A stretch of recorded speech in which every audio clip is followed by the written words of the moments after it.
எப்படி நீங்க நல்லா இருக்கீங்களா? நாங்கெல்லாம் பள்ளிக்கூடம் படிக்கிறதுக்காக எப்படி ஒரு சடம் கொடுப்பாரு. ஏன்னா நாங்கெல்லாம் அந்த காலத்துல பள்ளிக்கூடம் போகாத பேசு.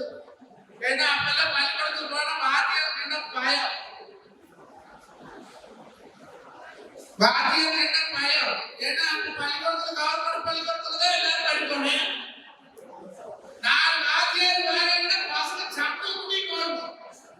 இப்ப 4 பசங்க சேர்ந்து வரனா வாத்தியார் சட்டை குடி போடுறாரு. எவன் பண்ணி மாட்டி இருந்தாரு. அது கணக்கு வாத்தியார் கேட்டுட்டு எங்களுக்கெல்லாம் ஒண்ணுக்கே போயிடும். கணக்கு பள்ளிக்கூடத்தை படிச்சு யாராவது கிராமம் வாத்தியார் இருக்காங்க. கண்டாருன்னா அந்த பேரண்ட் எடுத்து அடிக்கிற அடியில மண்டக்கு வச்சே போகும். அப்புறம் ஏஜிஎஸ்ஆர் பரிசை வாத்தியார் அந்த மோதிரம் ஓட்டுப்பாடு நங்குன்னு ஓட்டு போட்டாருன்னா 3 நாளைக்கு கிடைக்கும். அதெல்லாம் அப்போ. இப்ப வாத்தியாரே கையில பேரண்ட் எடுத்தா பையன் போன் எடுக்கிறேன். அட்ரா பாப்போம். இது சரியா நம்மளே வந்து என்னால கை கழியாங்க. என்னைக்கு வாத்தியார்கள் எல்லாம் பேரண்ட கீழே போட்டாங்களோ போலீஸ்காரர்கள் எல்லாம் பேரண்ட கையில இருக்கக்கூடிய சூழ்நிலை இன்னைக்கு தமிழ்நாடு முழுக்க வந்துருச்சு. எனக்கு கொடுத்திருக்கிற தலைப்பு அப்பனாயர் கொடுத்த ஏக்கம் என்ன அப்படிங்கிற தலைப்பு பேச சொல்லியிருக்காங்க. முதல்ல அரிது அரிது மரணனாய் பிறத்தல் அரிது, அதனிடம் அரிது செவிட குருடன் பேடு நீங்கி பிறத்தல் அரிது, அதனிடம் அரிது கவர்னர் வீட்டுல வந்து பிறக்கிறதே மிகப்பெரிய அரிதான விஷயம்.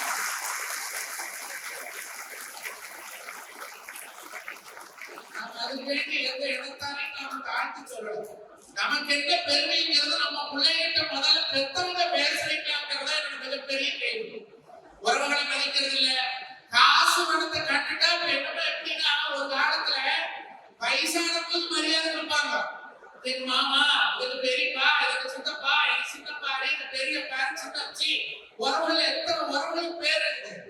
இப்ப எல்லாம் பொதுவா ஒன்னே ஒண்ணு அக்கி வந்துருக்காங்க, ஆன்டி வந்துருக்காங்க. நான் ஒரு வீட்டுக்கு போறேன்.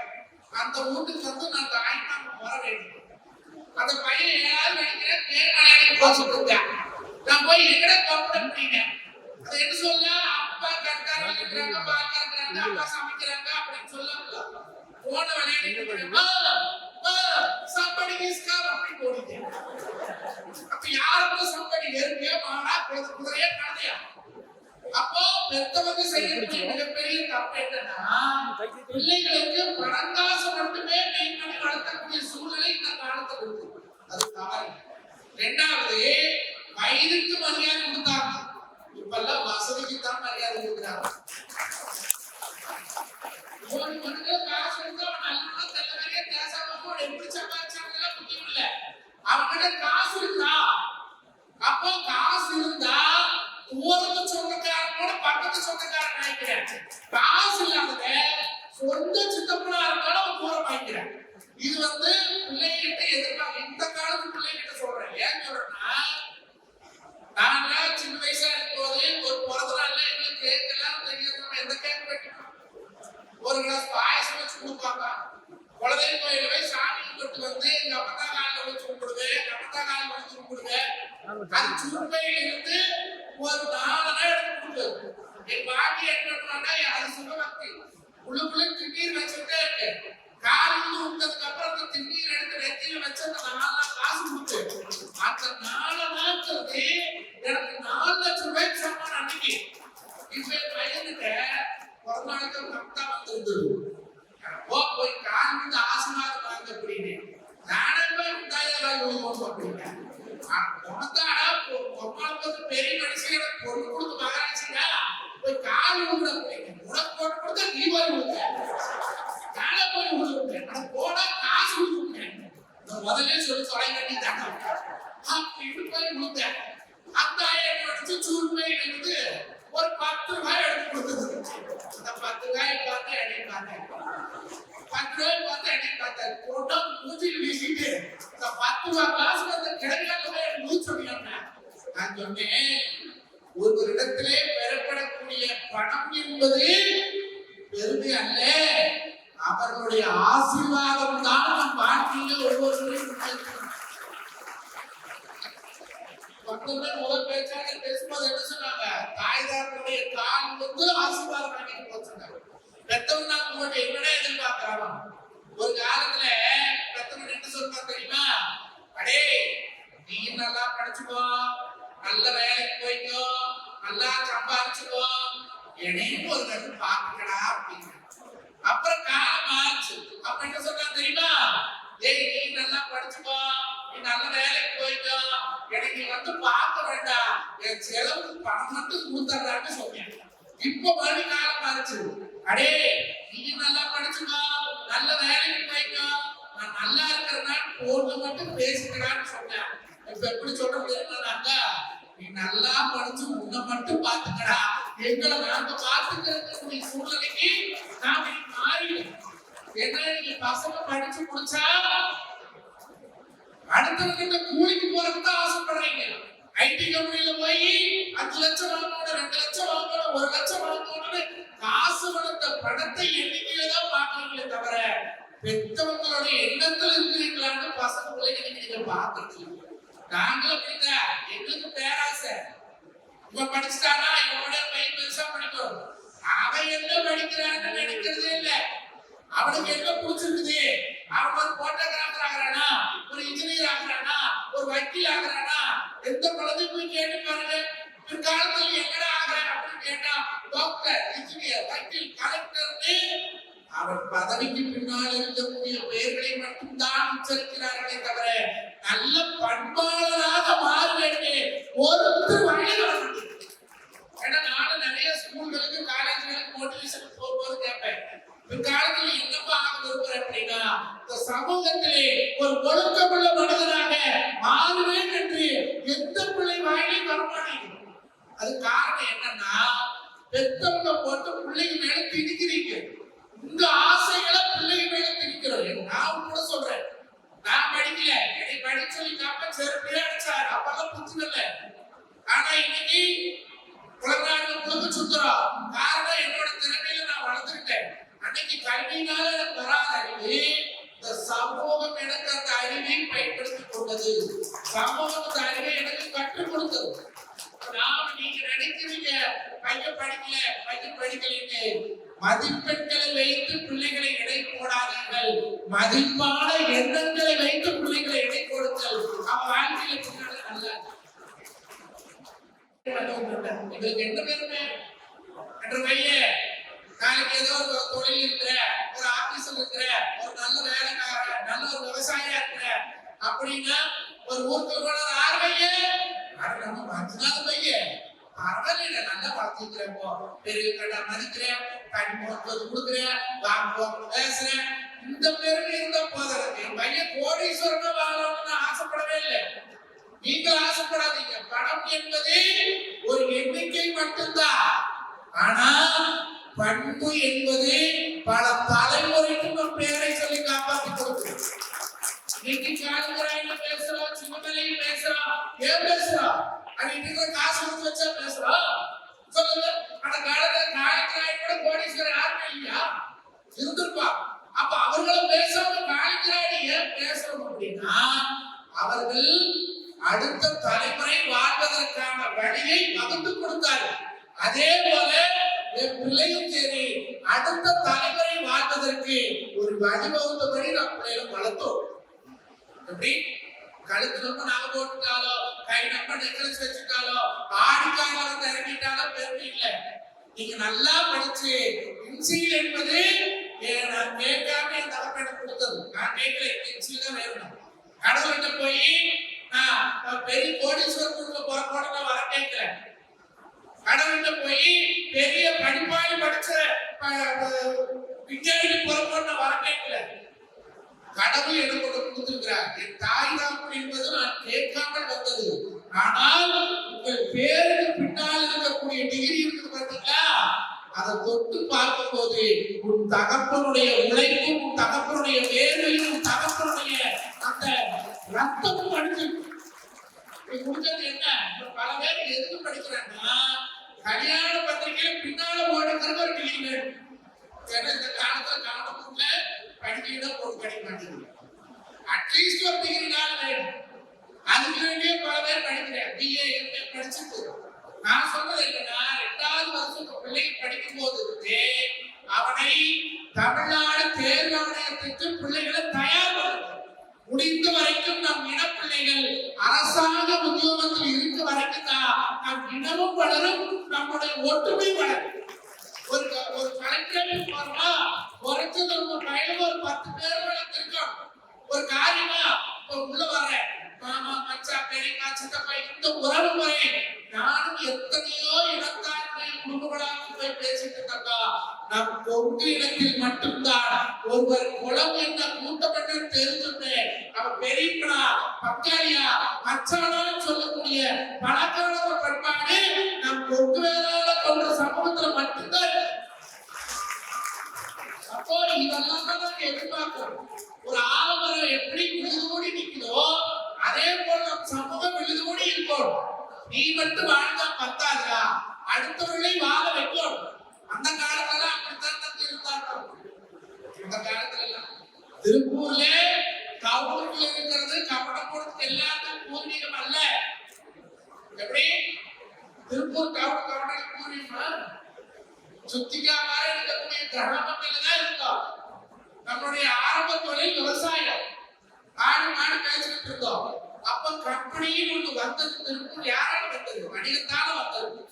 இன்னைக்கு ஒருத்தர் குற்றாலத்துல இருந்து கம்பெனிக்கு வேலைக்கு வந்தது, ஒருத்தர் பெடாரியில இருந்து கம்பெனிக்கு வேலைக்கு வந்தது, ஒருத்தர் நல்லூர்ல இருந்து கம்பெனிக்கு வேலைக்கு வந்தது.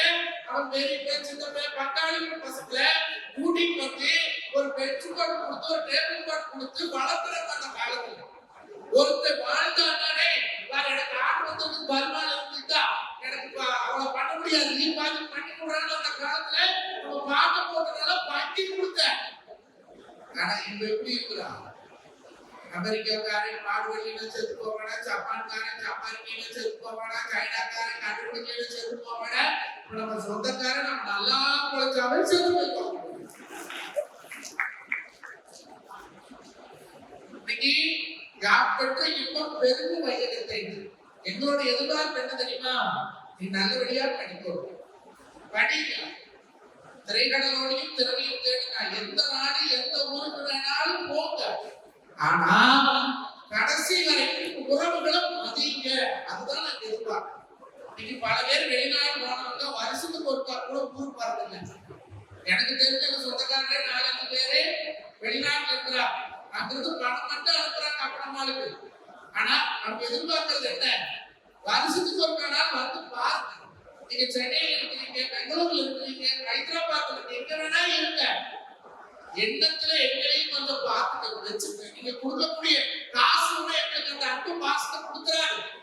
நீங்க கொடுக்கக்கூடிய மரியாதை போன்ல எங்களுக்கான மதிப்பு கொடுக்குறாரு. எடுத்துக்காட்டு சொல்றேன், பெரிய அரசியல் அரசு உத்தியோகத்தில் இருந்தவர் காசு சம்பாதிக்க வேண்டும் சொல்லி பசங்க 2 பேருக்கு ஒருத்தர் ஊட்டியில் படிக்க வச்சாரு, ஒருத்தர் கொடைக்கானல் பெரிய ஸ்கூல்ல படிக்க வச்சாரு. பிள்ளைகளும் பையனொன்னு 2 பேரும் படிச்சாங்க. ஒருத்தர் அமெரிக்காவில செட்டில் ஆயிட்டா, ஒருத்தர் நெதர்லாந்துல செட்டில் ஆயிட்டா. மாப்பிள்ளை வருவதும் எல்லாம் இருக்கிறாங்க குடும்பத்தோட. பிள்ளை பையன் விருப்பான 3 கோடி உங்களுக்குள்ள நீச்சல் குளம் வச்சு பெரிய வீடு கட்டினார். தோட்டத்துல 1 ஏக்கர் செலவழி காம்பவுண்ட் போட்டு இதுல பேர் விளையாட்டு எல்லாம் அவ்வளவு விளையாட்டு செலவாகி வச்சார். ஆனா நீச்சல் குளத்துல தண்ணி இருக்குதுன்னா, நீச்சல் குளத்துல தண்ணி இருக்குது. அவங்க 2 பேரும் பறக்க பாடுபட்டு கட்டி 2 பேரும் மேட்டுப்பாளையம் அன்னை அனாதை முதியோர் இல்லத்துல இருக்கிறாங்க. பையன் நெதர்லாந்துல இருக்கிற, புள்ள அமெரிக்காவில் இருக்கிற. அந்த நீச்சல் குளத்துக்கு அந்த வீட்டுக்கு வாட்ச்மேன் ஒருத்தர் காவல் போட்டாங்க. வாட்ச்மேன் 2 கொண்டாட்டி 5 பேர பிள்ளைங்க அந்த வாட்ச்மேன் பேர் போட்டு நீச்சல் குளத்தை விளையாடிட்டு இருக்காங்க. சம்பாதிச்சு வச்சுக்கிறது மேற்பாளத்தில் இருக்கிறார். அதை அனுமதிக்க வேண்டியவங்க வெளிநாட்டில் இருக்கிறார். அப்ப பிள்ளைகள் வருஷத்துக்கு ஒருக்கானாலே கிராமத்தில் இருக்கக்கூடிய ஆயா அக்காக்கிட்ட போகணுமா? ஏன்னா டவுனுக்கு வந்துட்டா அப்பனம்மாலும் போட்டு போயிடுறீங்க. அப்பாராயால நாங்களே தோட்டத்தை போட்டு டவுனுக்கு வந்தோம். மூலனூர், புத்தூர், வெள்ளவாயில அப்படித்தான் ஒரு லோன் ஆரம்பிக்க முடியுமா? மூலனூர் இந்த மாதிரி கிராமங்கள் எல்லாம் இருக்கக்கூடியவர்கள் வருமானத்துக்காக நாங்கள் வெளியே வந்தோம்.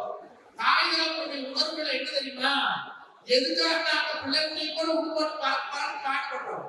அப்ப நினைச்சாரு நான் மட்டும் கஷ்டம் பையன் தான் நினைச்ச பையன் வரக்கூடாது தப்பு நினைச்சாரு. நான் நினைக்கிறேன் நான் பட்ட கஷ்டம் பையன் வரக்கூடாது.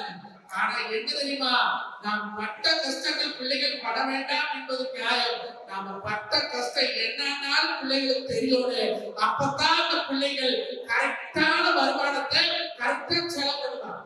எல்லா பசங்களுக்கு குப்பார் படத்தோட பண்டிகை கொடுக்குறீங்க, அவனை என்ன பாட்டி கிழிச்சாட்டு கொடுக்குறீங்கன்னா கேட்கிறேன். இந்த காசு பெருமையா கோயம்புத்தூர் பாக்குறேங்க, ராத்திரி 1:30 மணிக்கு பண்டிகை முடிச்சுட்டாங்க. வயசுல 19. ஒரு 10 நாளைக்கு முன்னால என்னோட யூடியூப் ஃபாலோவர்ஸ் பார்த்துருப்பீங்க. சிங்கப்பூர் பட்டிமன்ற போறேன். போன மாசம் 10ஆம் தேதி 3 பையன் அந்த வண்டியில நேரா கொண்டு லாரி விட்டு அடிச்சு எல்லாம் எந்த 21 22 போதா இருக்கு. நான் கூட வீடியோ பண்ணேன். முதல் வண்டி எடுத்தாங்கன்னா ஹெல்மெட் இல்லாம வண்டி கொடுக்க மாட்டேன்னு அம்மாக்காரி சொல்லுவோம். ராத்திரி 1 மணி 2 மணிக்கு வண்டி கோயம்புத்தூர் போறது என்ன ஓட்டம் விசுக்கிட்டு போயிட்டு காலேஜ் நடந்ததுன்னு சொல்லி குடிக்கிறேன். அவனுக்கு வயசு 17. பிளஸ் 2 முடிச்சுட்டு அப்பதான் காலேஜ் வர. ஒரே பையன் ஒத்த பையன் 40 ஏக்கரா போட்டி தேங்காய் மரம் இருக்குது. 4 லட்சம் ரூபாய் வண்டி வாங்கி கொடுத்துருக்கிற போறதா இருக்கு. காரணம் அப்படி அம்மா எப்படி தெரிஞ்ச பேசுவேன்னு சொல்லி அம்மா காரி புக் பண்ணி கொடுத்துட்டா. இது பணம் நடக்குது.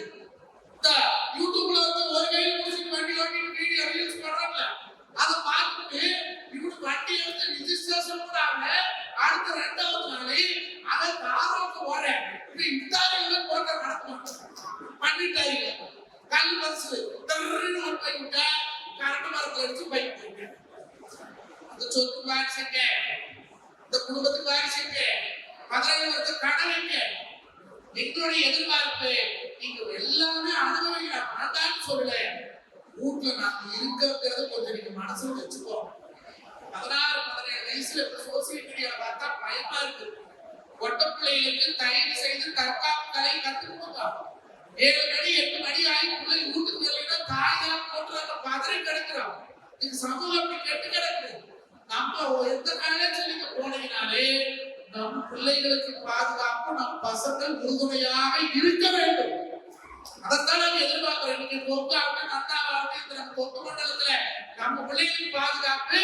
நீங்க ரொம்ப நிறைய பேசுறதுக்கு நினைச்சிட்டு வந்தேன். இன்னைக்கு பேச முடியல, அடுத்தது பேசுவோம். எங்களுடைய எதிர்பார்ப்பு ஒரு நல்லவனாக, ஒரு வல்லவனாக, ஒரு பண்பாளனாக, ஒரு அறிவாளியாக, அடுத்தவர்களுக்கு உதவக்கூடிய மனசாட்சி உள்ள மனிதனாக மாற வேண்டும் என்பதுதான் எங்கள் பெற்றோருடைய எதிர்பார்ப்பு என்று சொல்லி உங்கள் அத்தனை பேரை வாழ்த்து விடுகிறது உங்கள் அருமை விவசாயி தோழர் மஞ்சுநாதன். நன்றிங்க, வணக்கம். சொந்த தமிழை தமிழகம் தொலைக்காட்சியிலும் திரைப்படத்திலும் கொண்டே சேர்த்த அரும்பெருமை நமது மஞ்சுநாதனை சாரும். இன்று மிகவும் அதிக படங்களில் நடிக்கும் ஒரு நடிகராகவும் அதிக தொலைக்காட்சி தொடரில் நடிக்கின்ற ஒரு நடிகராகவும் இருக்கும் அதே வேளையில் 15 வருடங்களுக்கு முன்பாக தனது சிறு தொழிலை செய்து அதில் நஷ்டப்பட்டு மிகவும் ஒரு வறுமை கோட்டில் இருந்த பொழுது கூட சமுதாய பணியை தினமும் 3 மணி நேரம் 4 மணி நேரம் இந்த சமுதாயத்திற்காக